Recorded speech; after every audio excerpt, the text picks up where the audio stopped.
Kryetari i Partisë Demokratike Sali Berisha nga Brukseli akuzoi qeverinë se po e nxjerr Shqipërinë jashtë rrugës evropiane. Berisha, i cili po merr pjesë në samitin e Partisë Popullore Evropiane, shfrytëzoi takimet në Bruksel për të përcjellë qëndrimin e opozitës në raport me situatën ku ndodhet vendi.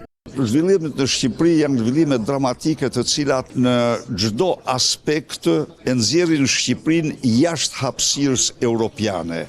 Berisha ka veçuar si dy prej çështjeve me më shumë ndikim në procesin e integrimit hetimet e SPAK-ut për ish zëvendës kryeministre Belinda Balluku dhe hetimet për tenderat në Agjencinë Kombëtare të Shoqërisë së Informacionit. Çështja Belinda Balluku është çështja Rama. Marrëdhëniet me ndërkombëtarët dhe me mbar komunitetin dhe me shqiptarët të Edi Rams janë përmbysur për shkak se dosja Balluku është dosja Rama, dosja Akshi është dosja familjare e Edi Rams. Në këtë aspekt, Edi Rama është në rreth të kuq dhe i pashpres. Berisha nga Brukseli u bërë thirrje qytetarëve të reagojnë kundër qeverisë së drejtuar nga kryeministri Edi Rama e t'i bashkohen protestës së opozitës ditën e diel.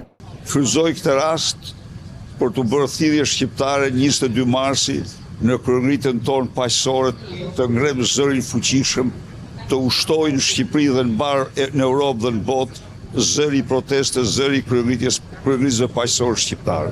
Opozita përgjatë muajve të fundit ka zhvilluar 5 protesta kombëtare para godinës së kryeministrisë dhe 1 para parlamentit, në ditën që Partia Socialiste refuzoi kërkesën e SPAK-ut për arrestimin e ish numrit 2 të qeverisë Belinda Balluku.